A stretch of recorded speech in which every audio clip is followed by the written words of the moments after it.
Good morning. Welcome to MountainView. Hope you're having a great day.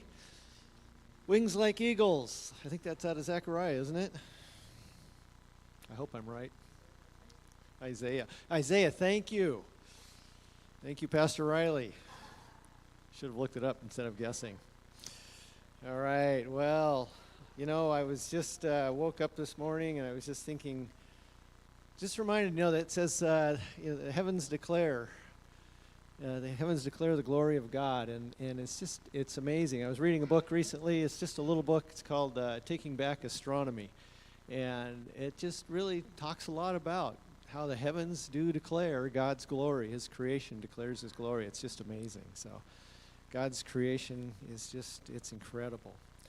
So a few announcements this morning. There's Bible studies tonight. So 5 o'clock for the youth at Sam and Riley's house, and then 5 o'clock here at the church for anybody else that would like to join us. We have the revealing the scriptures, and we're talking about the trial and crucifixion of Jesus tonight. So if you want to come out for that, that would be great. We also have youth group on Wednesday, and of course, and then there's a prayer meeting on Thursday. Come on out at 7 o'clock and join us for that. Men, guys, breakfast, 8 o'clock, Saturday. Be there. Okay. All right. Let's see. We have a real busy weekend coming up. So we have men's breakfast on Saturday, and then on Sunday, of course, service here at 10 o'clock, and then we have a potluck immediately following service, and then immediately following the potluck, we have our annual business meeting. So everybody's welcome. Don't have to be a member to come to the annual business meeting. Everybody's welcome to come, but those of you that are members especially need to be there because we need a quorum to do business. So if you are a member, please make sure to put that on your calendar and be there next Sunday. So we will, like I said, there is potluck, so I'm sure Pastor Steve will be sending out a reminder during the week about that, but think about what you want to bring for the potluck. That would be great. We also in the back have a Sunday school sign-up sheet, so please, not Sunday school, nursery. There's a nursery sign-up sheet in the back, so please take a look at that and see when you can spend some time at, Sunday here or there would be really helpful for nursery. And Sunday school, Sam has an announcement on Sunday school. Yeah, I just wanted to come up. I know I talked with a bunch of you guys about starting a new curriculum back in the fall, and we have been having a great time, right, Alyssa? And it's got all sorts of fun videos and the Bible story, and just last week it was so cool. Alyssa was talking me through just the whole story of the Bible up to Ruth, who we talked about last week. And it's just been so amazing to get to pour into our kids and to see how we are connecting God's story. And so that's been great. And so I would just love some help in coming alongside with that. And so if anyone is interested in teaching, it's really an amazing curriculum that lays it all out. I'll do all the tech stuff beforehand. There's not a lot, just clicking a button. If you're interested in seeing more of what it is, you can come hang out with Alyssa and I today, or hop in with me any other Sunday just to get a feel for it. That would be great. So just come chat with me if you're interested. Thanks. All right. Thank you, Sam. And let's see, just a real quick reminder, we do have a new post office box instead of our 316, which was kind of a cool address. But our mailbox is no longer here, so we do have a P.O. Box 184. So if you're sending anything to the church, please just consider that. I'm sure the mail service is going to be forwarding for a while, but at some point they won't be doing that. So P.O. Box 184, it's in the bulletin. Tithes and offerings, you can throw them in the box back there if you want to. There's also online giving available through Tithely. If you haven't got the app and you're interested in getting the app set up, you can see Pastor Riley or Pastor Steve about getting that on your phone. There's also a website, so they've been trying to make sure that stays updated. And you can also do prayer requests via that system as well. So that's kind of nice because then you can write your own out and you say what you want to say. Pastor Steve will take a look at them before they get posted publicly, but posted on the website and the app, or excuse me, sent out. That's what I was trying to say. But anyway, if you're interested in the electronic stuff, it's pretty handy. See Pastor Riley or Pastor Steve can set you up with that. Okay. Anything else? Any other announcements? Oh, Shannon.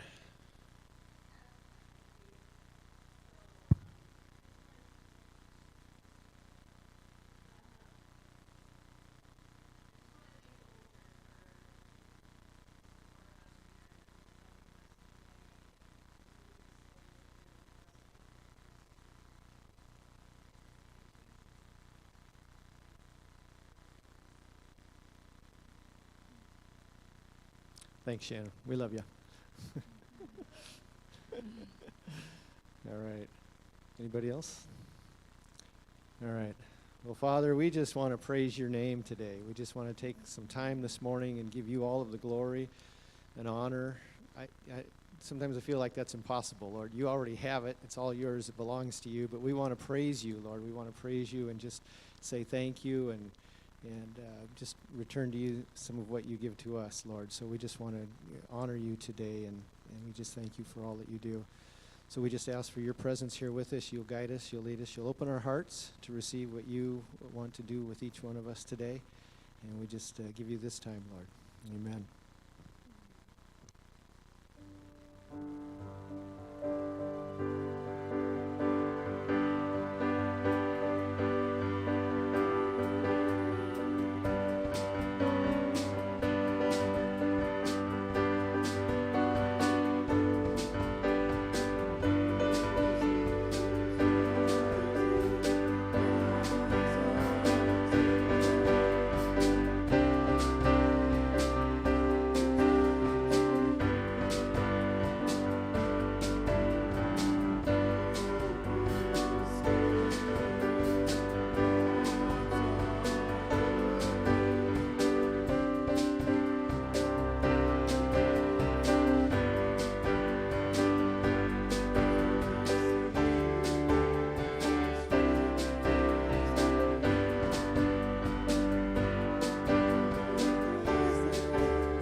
Jesus is calling. Have you come to the end of yourself? Do you thirst for a drink from the well? Jesus is calling. Oh, come to the altar. The Father's arms are open wide.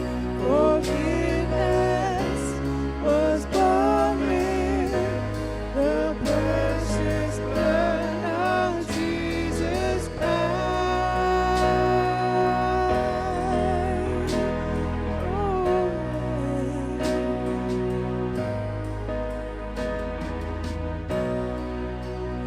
Leave behind your regrets and mistakes.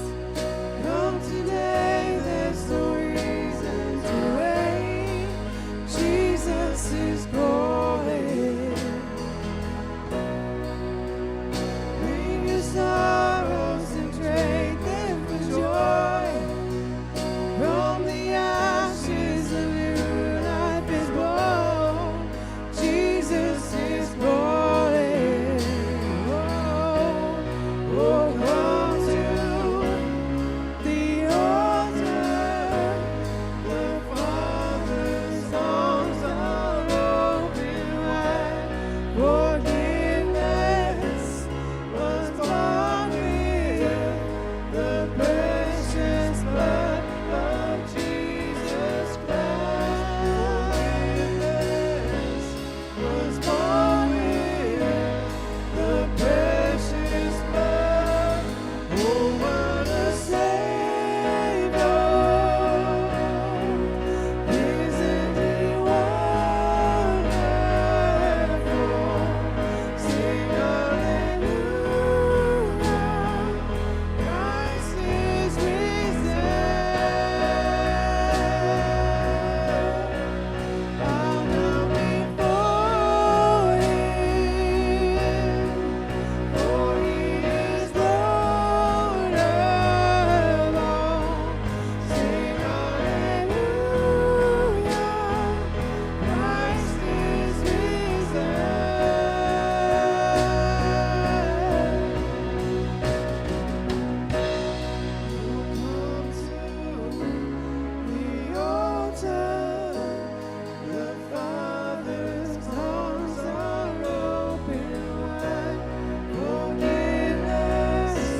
that sin. He's taken everything upon himself because he loves us so very much.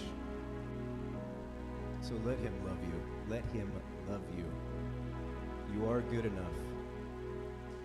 You don't deserve it, but you are good enough. He loves you that much. So at any point in time, the altar is open. If you need prayer, please come forward.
Just want to speak the name of Jesus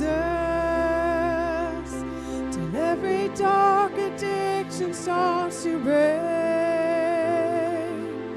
declaring there is hope and there is freedom. I speak Jesus. Your name is power. Your name is healing.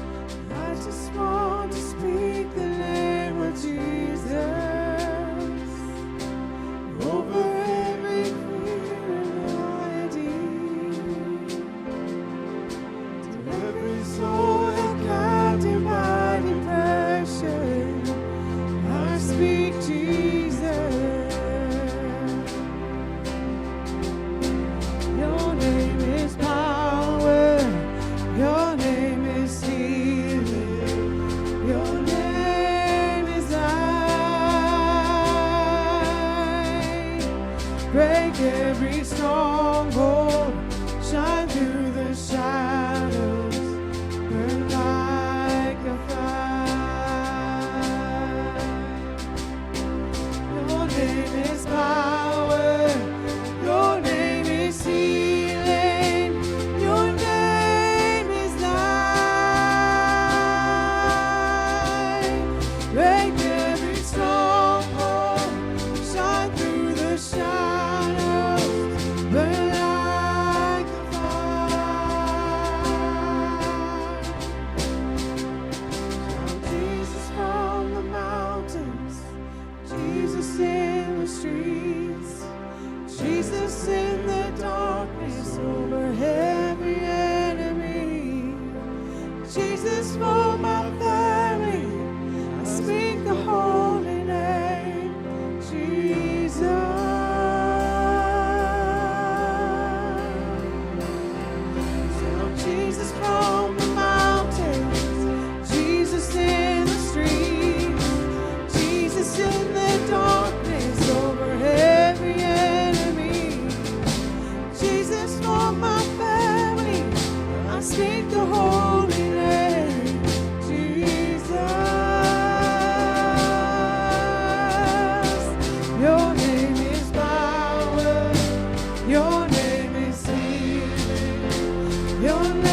Jesus in the streets, Jesus in the darkness over every enemy, Jesus for my family, I speak the holy name, Jesus.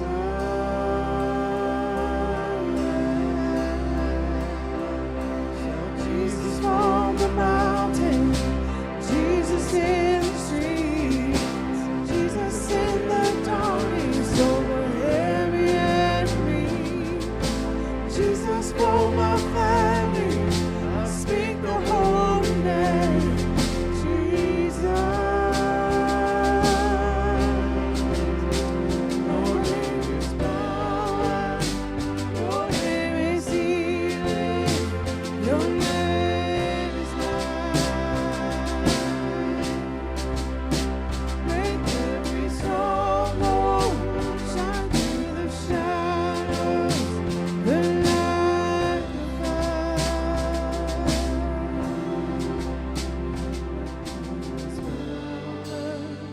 your name is healing, your name is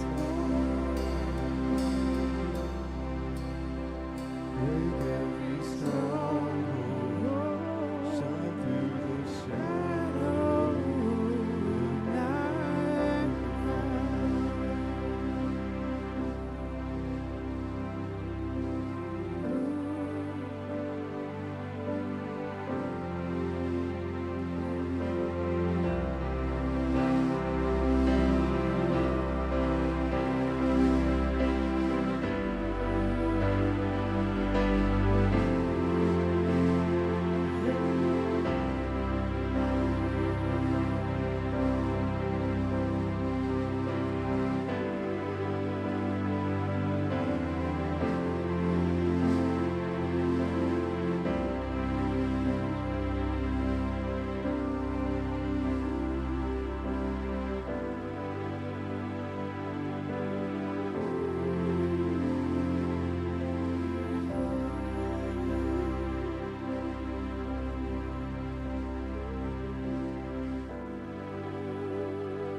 ever breathe. We live for you.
Is this on? I just feel like I'm supposed to share a little bit of a testimony, a little bit of encouragement, whatever you want to call it. Sorry, I get a little when the Lord wants me to share something, not my comfort zone. But we just sang how we trust in the Lord and we will not be shaken. I became a Christian when I was 18. I'm not going to do the math. It's a big number. And I have been shaken. I've always trusted him, but I have been shaken. And through the shaking, he was always there with me. I would call it my foundation was rattled. But I can testify that I have been shaken, but I have grown through the shaking. It's not a bad place to be if you keep your eyes on the Lord. The enemy can come in and use it, and it can become a bad place. But if you are shaken, keep your eyes on the Lord, and he will grow you into a deeper place. I believe. I've seen it in my own life. So I just feel like if anybody here really is feeling like I'm not there, I'm not where those songs are, because I'm shaken. I don't know where I'm standing right now. Come up, have us pray for you. Just reach out to God, because it's not a bad place if you let the Lord grow you in that place.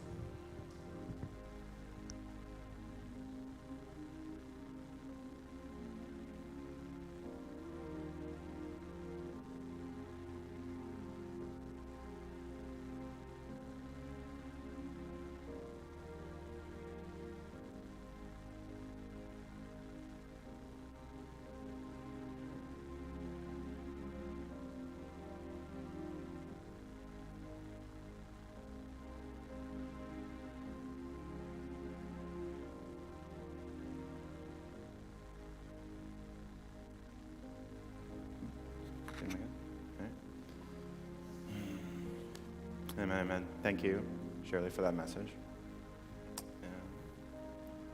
As well as to the worship team for leading us today. And good morning, y'all. Forgive me if my throat's a little scratchy today, but if we had not had a chance to meet yet, my name is Riley. I'm the Students and Media Pastor here at MountainView. And we are in our third week now of talking about winning the battles in our mind, which, firstly, can we just rejoice a little bit in the fact that we're acknowledging that? I don't know about anyone else, but my thought life often feels like an all-out war. And so I think there's something so life-giving in just naming that and acting accordingly. Now, Paul tells us in Romans that we are not to be conformed to, in other words, to match the patterns of this world, but we're to be transformed by the renewing of our mind. And so this series has been looking at what we do on both a strategic and practical level to accomplish that. Now, the first idea we looked at is this idea that most of life's battles are won and lost in the mind. As a man thinks in his heart, Solomon tells us in Proverbs, so he is. And then we looked at the idea of training our minds, putting in disciplined effort to control our thoughts and our focus, because our lives are always moving in the direction of our strongest thoughts. And if we don't control what we think, we'll never control what we do. This week, we're going to be looking at defeating our negative thoughts through a tactic called reframing. Now, to lay a bit of groundwork, the first thought we're going to talk about is this concept of cognitive bias. Now, cognitive bias is just a term that psychologists use to describe the kind of distorted lenses through which we see the world. It's a standardized, consistent pattern of deviating from reality in how we see and process things. And if you have a cognitive bias, you create a subjective reality. Now, a couple quick examples of this are, one of them is called confirmation bias, which is where we have the tendency to seek out information that supports what we already think and dismiss the information that doesn't support it. Or another one is what's called first source bias, which is where we tend to place the most weight on the first thing we read about a subject, and then everything else we kind of study or encounter on that gets filtered through that lens of that first argument we read. Doesn't mean that that argument's right, but our mind kind of gives it that first place of status. Or a more practical example let's say you're walking into a party or a social gathering, and your friend turns and looks at you and says, hey, you know everyone here thinks you're a loser, right? And then you walk through, and then now, as the rest of the night goes on, you're filtering everything through this lens of, oh, that group that's kind of laughing and throwing looks in your direction every once in a while, well, they're talking about how much of a loser you are and making fun of you. That person that dipped out early, well, they didn't want to be seen with you because you're a loser. And so everything is filtered through this lens. But then as you're leaving the end of the night, your friend goes, hey, you know I was just messing with you the whole time, right? But this thing that you believed to be true filtered everything and affected your life as though it was true. Another example is what I get to do as a coach of runners and track and field athletes. We'll often have these team talks that we give. And if I'm talking to athletes after a race and I kind of give feedback on what they need to improve on to do better and to be more competitive, one athlete will receive it as constructive analysis and just be like, oh, this is making me better, this is helping me to improve. But another in the group, hearing the exact same words that I deliver the exact same way, will hear it as a personal attack and as harsh criticism, maybe because they had a parent who was very hypercritical and demanding and had no grace for them, and so they have this distrusting view of authority and don't respond well to criticism and take it all personally. Same words, two completely different reactions and interpretations of it.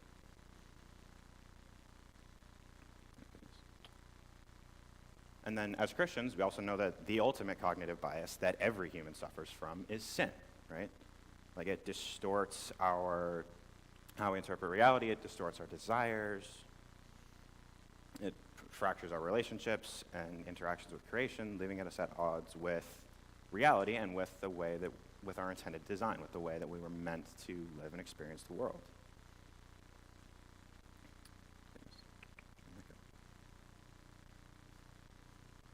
Or a simpler but much funnier example, my glasses. A lot of people don't, I wear contacts most of the time, and so when people first see me in glasses, a lot of times it catches them off guard. Now, unfortunately, they're believing that I have normal vision doesn't mean I walk into my next doctor's appointment and can see 20/20. Quite the opposite. And without those without those corrective lenses, the facts of the room don't change, but my perception of them does. Now I can't see your faces, I can see that there are people in the room, but I might not see, you might be smiling, you might be scowling at me angrily. I have no idea. Yeah. And so the facts of the room don't change, but my perception of them does. And the frames I have shape how I see life. And either the lack of those corrective lenses, or just as damaging, the presence of a wrong one, will lead me to act in ways that don't correspond to reality. And so my world needs to be reframed. Now, Paul will be the one who lays out this concept of reframing for us, with our first example coming from 2 Corinthians 10, 3-5, where Paul says, For though we live in the world, we do not wage war as the world does. The weapons we fight with are not the weapons of the world. On the contrary, they have divine power to demolish strongholds. We demolish arguments and every pretension that sets itself up against the knowledge of God. And we take every thought captive and make it obedient to Christ. We may live in this world, Paul says, but we don't fight the way the world does. We don't solve problems the same way. We don't see things through the same lens. Instead of accepting them uncritically, we demolish arguments and we take our thoughts captive. We're actively filtering and interpreting and framing.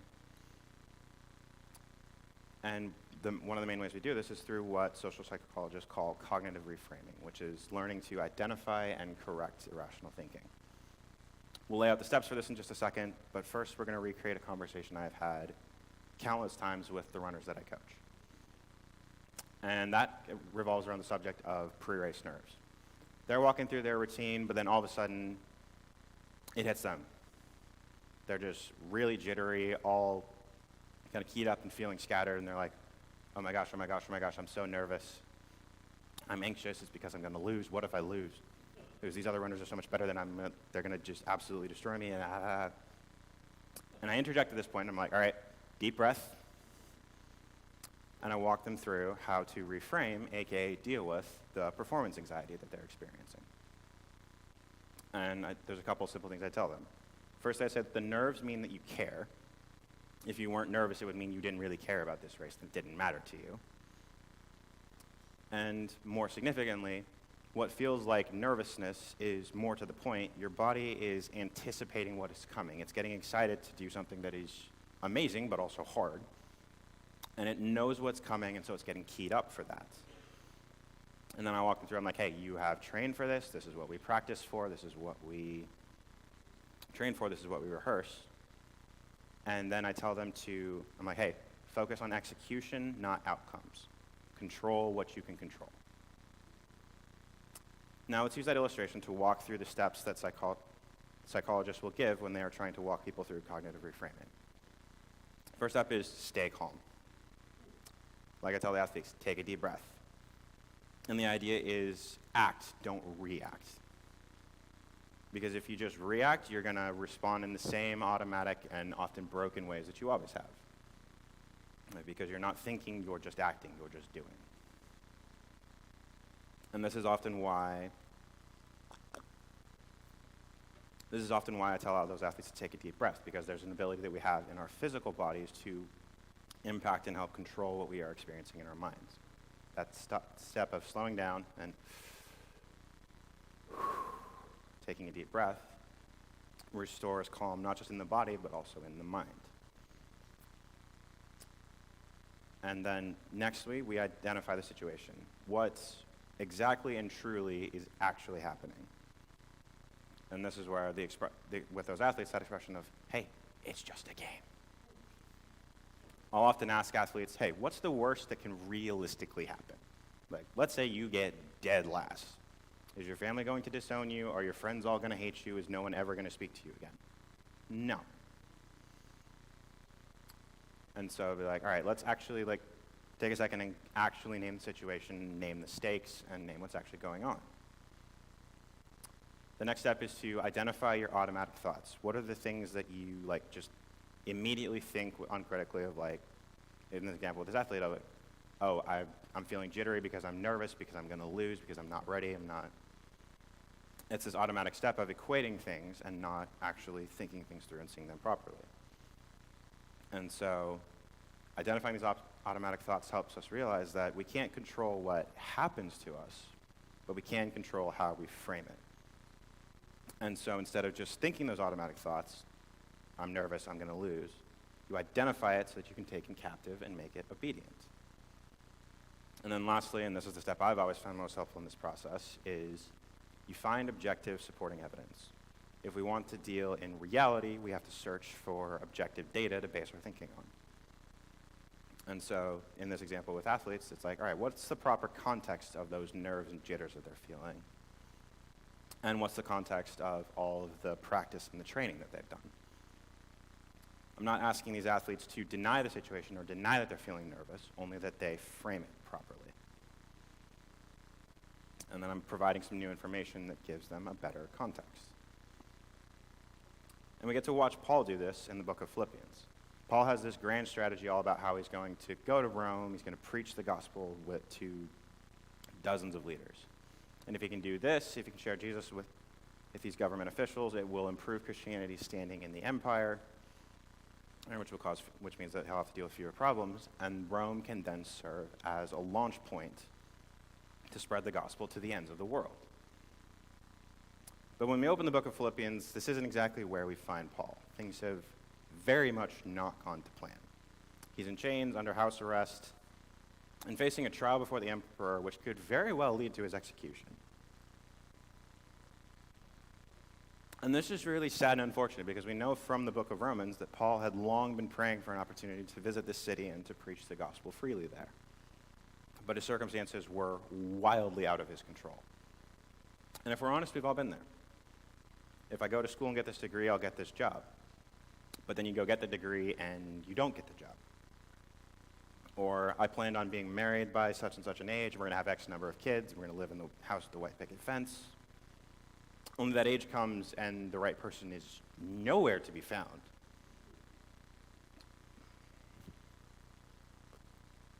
Or maybe you did find that perfect person and you married them. But everything has gone wrong since. Excuse me, sorry. Did not mean to cough into the mic. Or you've prayed for years that your prodigal son or daughter will come home, but God has not answered those prayers. And this was the situation Paul found himself in, with circumstances he didn't want and couldn't control. And so he lets it rip, writing this in Philippians 1:12-14.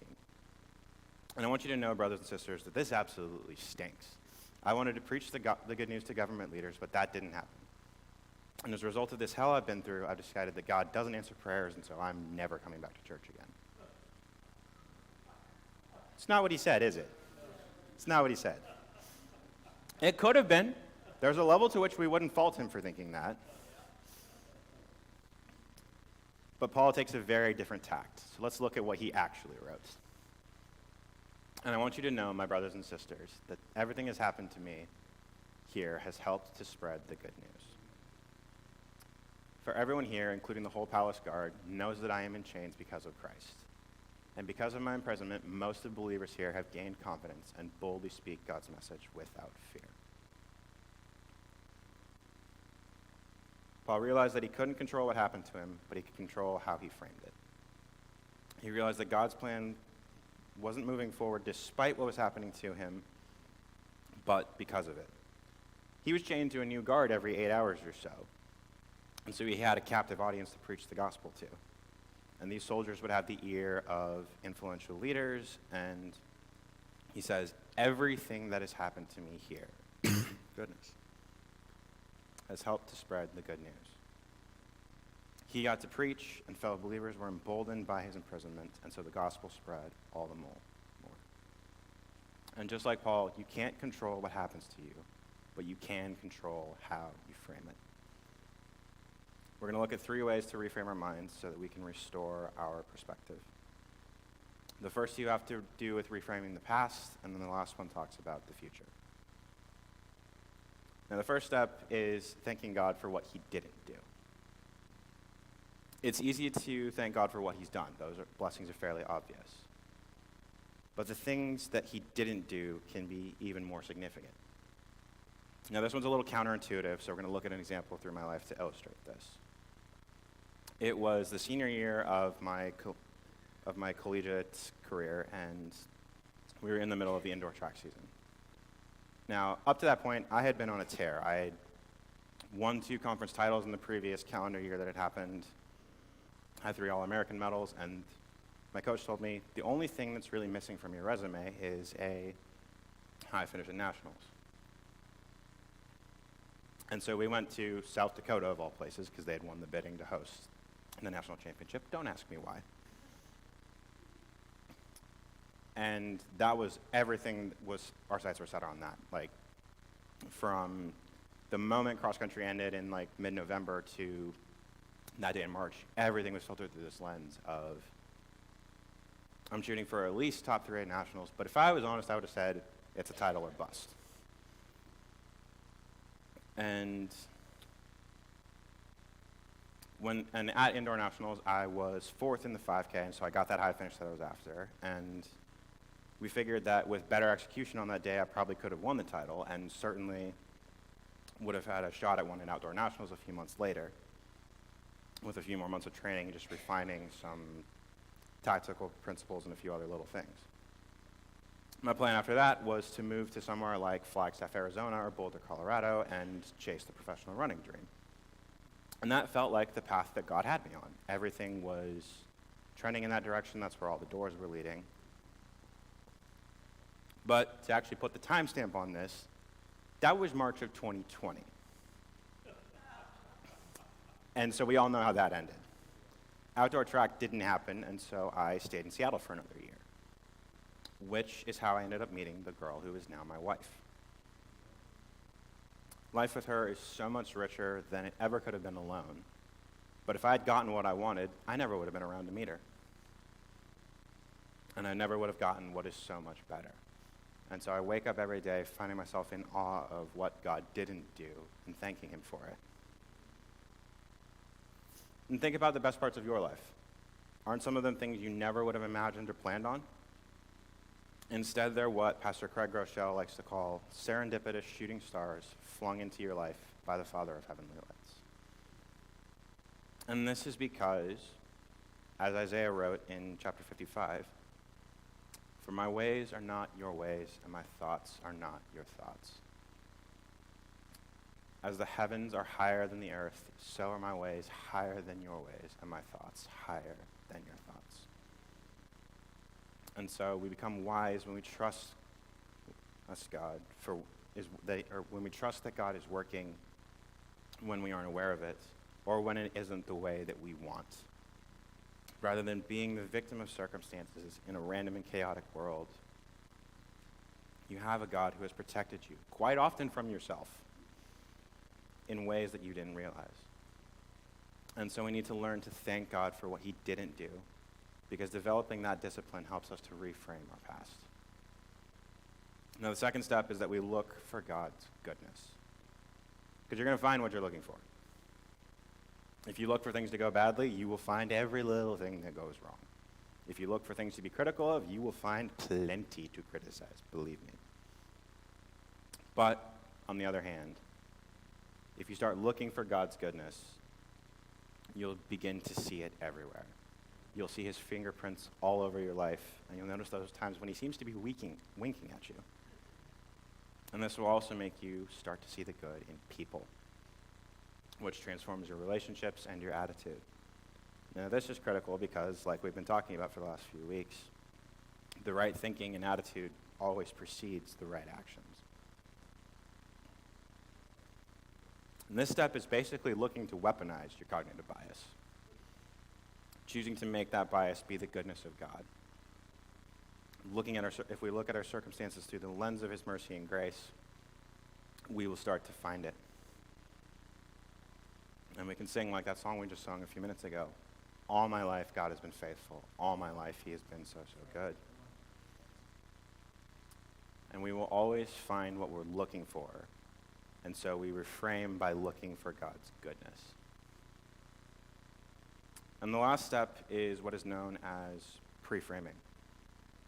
If I always find what I'm looking for, I can not only reframe what's happened to me in the past and is happening in the present, but I can pre-frame what happens to me in the future.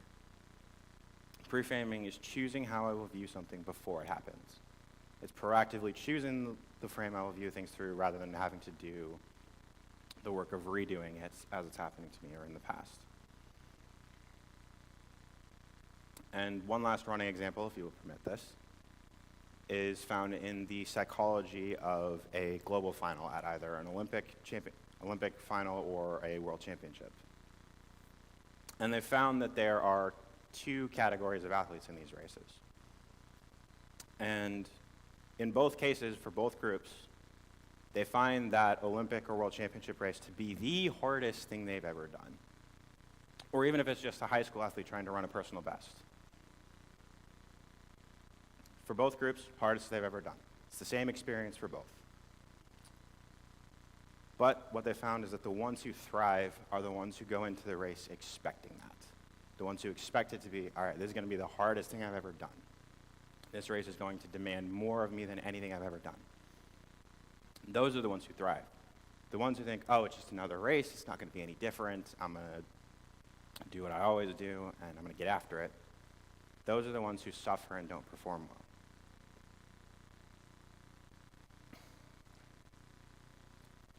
But the ones who thrive are the ones who expect it, and so they are psychologically braced for it, and they're equipped to deal with those difficult moments.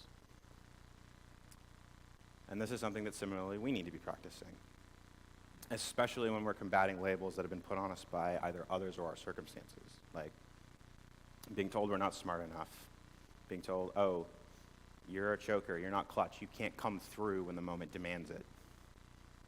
Or maybe your parents or friends have made you feel like you'll never amount to much. In those situations, we have to be proactive about how we frame situations and tell myself, no, I am a child of God. I'm someone who comes through. I'm someone who has purpose and meaning. And so it's this question of, all right, what situations do you know you'll be walking into? And then being like, all right, what would be the most positive, life-building, God-honoring, and edifying way for me to think about that situation in that moment? If you have a busy day, instead of thinking about how exhausting everything is going to be and how tired you're going to feel, you can tell yourself, today I get to experience God's strength in the moments when I am weak. I get to experience how he lifts me up on wings like eagles. I get to experience how he provides everything I need to do for what he's called me to. And today is going to be a positive and productive day. Doesn't mean the day is necessarily going to be easier, but like those Olympic athletes, you'll be braced for it and better equipped to deal with it. Or maybe you're facing a difficult conversation with a friend or a loved one. Instead of imagining a blow up, thank God for that relationship and for giving you the words to say. Or maybe you have a doctor's appointment coming up and you're worried about the outcome. You're worried about how it's going to play out. Instead of fearing the worst, thank God for bringing the best outcome, even if the initial news doesn't seem right. Because like we were talking about, sometimes what God doesn't do is more of a blessing than what we think he should do. Or maybe you're working and studying in an environment that's challenging for faith. Instead of feeling weighed down like that and letting the darkness crush you, you can say, thank you, God, that I get the privilege of being a light in this place. I may be the only experience of Jesus that some of these people ever get. Thank you for that honor and help me to use that well. Or lastly, one that's going to hit a little bit closer to home. Over the last few months, we have lost several of our sisters in Christ. Several of them have passed away, some of them very recently. And we certainly mourn that and miss them dearly. But we don't mourn like those who have no hope. Our faith is in the Son of God who rose from the dead and promises to do the same for us when he returns. And we know that we will live with him forever, where there will be no more weeping, there will be no more sorrow or pain, eternally enjoying the paradise of creation made new. And so the thing that humanity so deeply fears, above all else, becomes something that we as Jesus followers aren't bothered by and can meet with joy. And that's the beauty of the gospel and its ultimate reframing act. That, to borrow from C.S. Lewis's Chronicles of Narnia, when a willing victim who committed no treachery was killed in a traitor's stead, the stone table would crack, even death itself would turn backwards. Our God has reframed death itself, and so we can do the same in our day-to-day lives. Rather than passively receiving our circumstances, we get to actively interpret them. We don't interpret God's goodness through our circumstances, but rather we interpret those circumstances in light of the goodness of God. We can join Paul in saying that what has happened to me has actually served to advance the gospel.